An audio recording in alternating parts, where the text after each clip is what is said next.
ஒரு புங்க மரம் நல்லா கூண்டுல சிக்கி அது நீர் சத்தும் பத்தாம இலையெல்லாம் அங்கங்க கருகி நல்லா பாதிப்புக்குள்ளா இருக்கு. மிஷின் நம்ம வாங்குறப்ப வாங்கிக்கிருவோம், அது வரைக்கும் கையில இருக்க கட்டரை வச்சு வலையை வெட்டலாம்னு சொல்லிட்டு எடுத்துட்டு போயிட்டோம். அங்க போனதுக்கு அப்புறம் தான் பார்த்தா அந்த கட்டரில் வரக்கூடிய ஒரு ஸ்க்ரூ இல்லைங்க.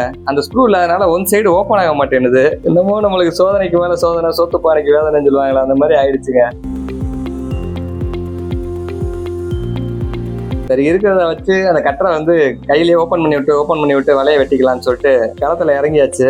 இடம் நல்லா குப்பையை கொட்டி கமன்னு ஈக்களுக்கும் கொசுக்களுக்கும் வாழ்விடமா வச்சிருக்காங்க. ஃபர்ஸ்ட் பட்டாவை வெட்டிடுவோம்னு சொல்லிட்டு பட்டாவை வெட்ட ஆரம்பிச்சுங்க.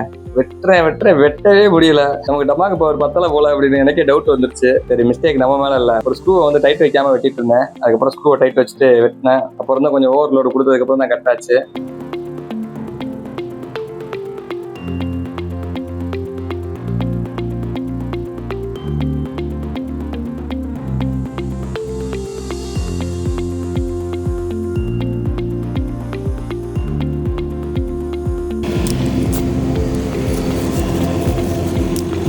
அந்த ஸ்க்ரூ இல்லாதனால கையிலேயே கட்டரை ஓப்பன் பண்ணி விட்டு வெட்டுறதுனால கையில கடிச்சிருச்சுங்க. மரத்தோட ஒரு கிளையெல்லாம் உடஞ்சு காஞ்சு போயிருக்கு. உண்மையிலேயே இந்த மரம் ரொம்ப சிரமத்துல தாங்க இருக்கு. உள்ள பதிஞ்சிருக்கு. ஆனா தூர் பகுதியில பட்டா கிடையாது, மேல மட்டும் தான் பட்டா இருக்கு. அதனால மண்ணை ஒட்டி வெட்டி விட்டோம். மண்ணுக்குள்ள இருக்கிறது தன்னால மக்கி போயிடும்.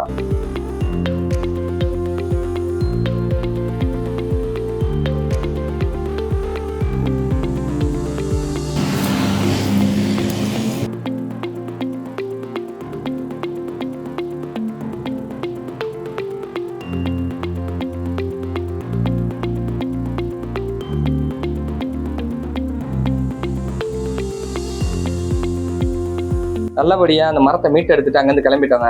கிளம்புனா அந்த லைன்ல நிறைய மரம் இருக்கு. சரி, இதை வச்சு இவ்வளவு மரத்தையும் நம்ம மீட்டு எடுக்கிறது கஷ்டம். ஒரு மரத்துக்கே கொஞ்சம் போராட்டமா இருந்துச்சு.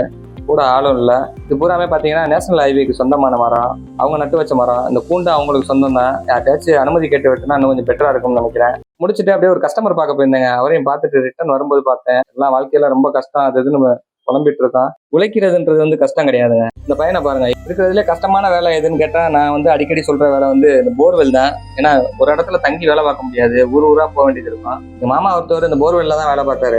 வேலைக்கு போயிட்டாருன்னா 3 மாசம் 4 மாசம் கழிச்சு தான் வீட்டுக்கு வருவாங்க. வேலைக்கு ரொம்ப கஷ்டமா இருக்கும். அங்கங்க கிடைக்கிறத வச்சுதான் சாப்பிடணும். இந்த பையன் இந்த வயசுல இந்த வேலை பார்க்கறாப்புல உண்மையிலேயே ரொம்ப சிரமம் தான். பார்க்கும்போது கஷ்டமா இருக்கு. இருந்தாலும் உழைப்பு உண்மையிலேயே என்னைக்குமே வெற்றியை தருங்க.